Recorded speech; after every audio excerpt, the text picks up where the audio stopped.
성도 여러분 반갑습니다. 오늘 말씀 우리가 살펴보기를 원합니다. 오늘 특별히 말씀이 믿음이 무엇인가, 하나님이 우리에게 요구하시는 믿음이 무엇인가에 대해서 말씀을 주고 계십니다. 오늘 말씀을 통해서 우리가 더욱더 믿음의 삶으로 나아갈 수 있는 귀한 계기가 될 수 있기를 간절히 소망합니다. 오늘 우리에게 주시는 하나님 말씀 마태복음 17장 14절부터 27절까지의 말씀입니다. 그들이 무리에게 오니 한 사람이 예수께 다가와서 무릎을 꿇고 말하였다. 주님, 내 아들을 불쌍히 여겨주십시오. 간질병으로 몹시 고통받고 있습니다. 자주 불 속에 빠지기도 하고 물 속에 빠지기도 합니다. 그래서 아이를 선생님의 제자들에게 데리고 왔으나 그들은 고치지 못하였습니다. 예수께서 말씀하셨다. 믿음이 없고 비뚤어진 세대여. 내가 언제까지 너희와 같이 있어야 하겠느냐? 내가 언제까지 너희에게 참아야 하겠느냐? 아이를 내게 데려오너라.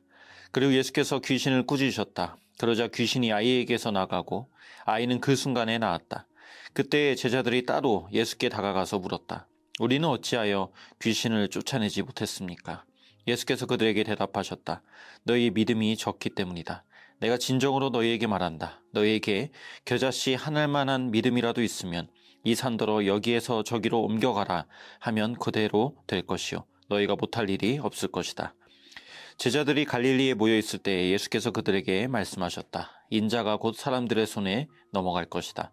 사람들은 그를 죽일 것이다. 그런데 그는 사흘째 되는 날에 살아날 것이다. 그렇게 말씀하시니 그들은 몹시 슬퍼하였다. 그들이 가버나움에 이르렀을 때 성전세를 거두어들이는 사람들이 베드로에게 다가와서 물었다. 여러분의 선생은 성전세를 바치지 않습니까? 베드로가 대답하였다. 바칩니다.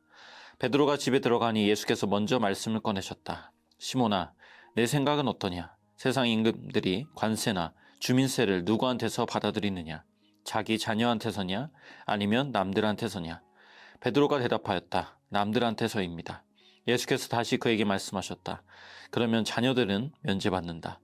그러나 우리가 그들을 걸려 넘어지지 않도록 해야 하니 네가 바다로 가서 낚시를 던져 맨 먼저 올라오는 고기를 잡아서 그 입을 벌려보아라.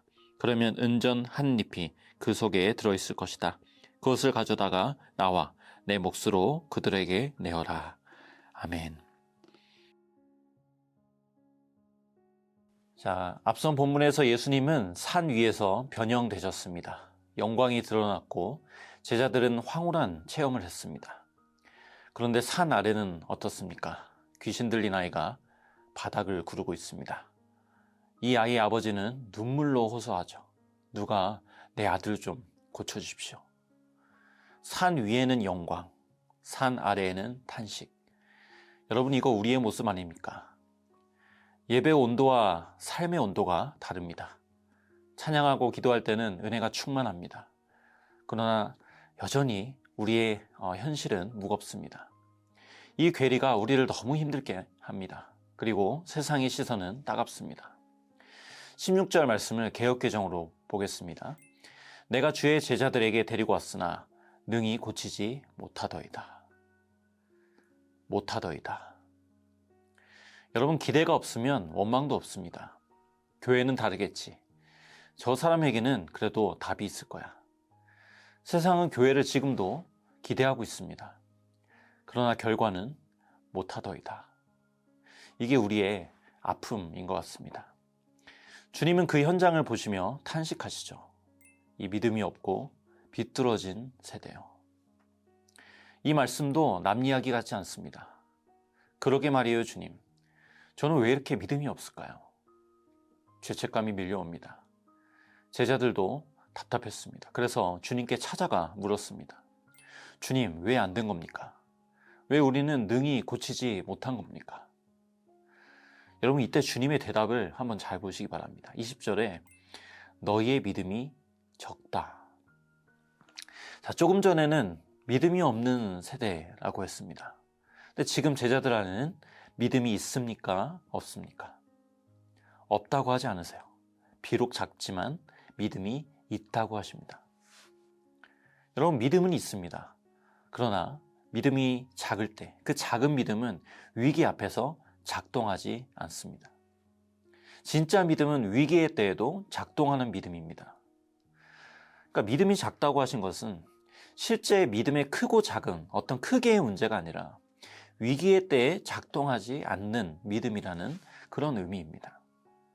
히브리서 12장 2절은 이렇게 말씀하죠. 믿음의 주요 온전하게 하시는 이인 예수를 바라보자. 마틴 로이드 존스 목사님은 이렇게도 말씀하세요.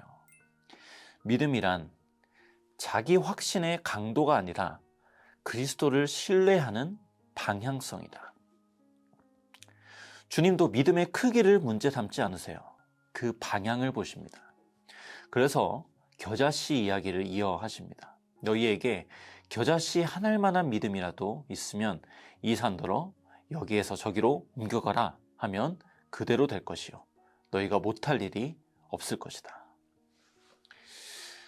제가 전에 실제로 이 팔레스타인 지역에서 나오는 겨자씨를 본 적이 있습니다. 쌀알의 반 정도나 될까요? 정말 작았습니다. 중요한 것은 그 안에 생명이 있다는 거죠. 작지만 살아있습니다. 여러분, 믿음은 작아도 괜찮습니다.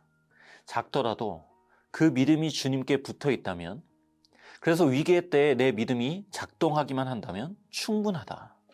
이게 바로 주님이 제자들에게 주시는 말씀입니다. 무엇보다 본문의 핵심은 그 다음 절에 소개가 됩니다. 우리 22절 말씀을 같이 한번 읽어볼까요? 시작. 제자들이 갈릴리에 모여 있을 때 예수께서 그들에게 말씀하셨다. 인자가 곧 사람들의 손에 넘겨갈 것이다. 사람들은 그를 죽일 것이다. 그런데 그는 사흘째 되는 날에 살아날 것이다. 그렇게 말씀하시니 그들은 몹시 슬퍼하였다. 여러분, 제자들은 능력에는 관심이 있었습니다. 그런데 십자가는 부담스러웠어요. 이게 진짜 괴리 아닙니까? 왜 사는 그대로 있는가? 왜 능히 되지 않는가? 이것보다 사실 더 필요한 질문은 이것이었습니다. 왜 나는 십자가의 길이 불편한가? 왜 주님의 마음과 내 마음이 다를까? 제가 오늘 본문을 묵상하면서 바로 이 부분이 제 마음속에 걸렸습니다. 아까 산 아래에 내려오신 주님이 믿음이 없는 세대여 라고 하며 안타까워하셨죠. 여러분, 뭐가 그렇게 안타까우셨을까요? 너희는 왜 이 정도 문제도 해결하지 못하는 거야? 내가 늘 함께하지 않으면 이것밖에 안 되는 거야? 여러분, 이런 답답함에 정말 호소하신 것일까요? 저는 그렇게 느껴지지 않았습니다. 주님이 정말 안타까우셨던 것은 귀신 하나 쫓아내지 못했던 그 사실이 아니었습니다. 십자가의 은혜가 없이는 아무도 그 누구도 자유할 수 없다는 이 세대의 현실이 아프신 거 아니실까요? 주님은 우리가 주님 없이는 아무것도 할 수 없다는 것을 누구보다 잘 아시는 분이십니다. 때문에 우리의 작은 믿음이 능력이 아니라 그 믿음을 통하여서 작은 믿음이지만 십자가로 향하길 원하시는 거예요. 사랑하는 성도 여러분, 한번 적용해 보겠습니다. 오늘도 우리는 옮겨지지 않는 산 앞에 섭니다. 신분의 문제, 자녀의 문제, 경제적인 압박, 건강의 불안, 내 산은 그대로입니다. 그리고 그렇게 조금도 미동하지 않는 산을 바라보면서 동시에 조금도 변하지 않는 내 자신을 바라보며 우리는 자문합니다. 내 믿음이 이렇게 부족한가? 바로 그때 오늘 말씀을 우리가 붙잡았으면 좋겠습니다. 믿음이 얼마나 크냐가 아니라 누구를 믿느냐. 믿음은 능력을 끌어오는 힘이 아니라 이미 십자가에서 완성된 그 구원을 붙드는 손이라는 사실, 이것을 우리가 붙들 수 있기 원합니다. 위기의 때에도 믿음은 어떻게 작동합니까? 이 문제는 반드시 해결될 것이야 라는 것을 믿는 것이 아닙니다. 이 문제 속에서도 전혀 미동도 하지 않는 이 산 앞에서도 여전히 주님은 나의 구주이시다, 이것을 붙잡는 것입니다. 여러분, 십자가의 사랑이 산보다 크다고 하십니다. 부활의 능력이 현실보다 크다고 하십니다.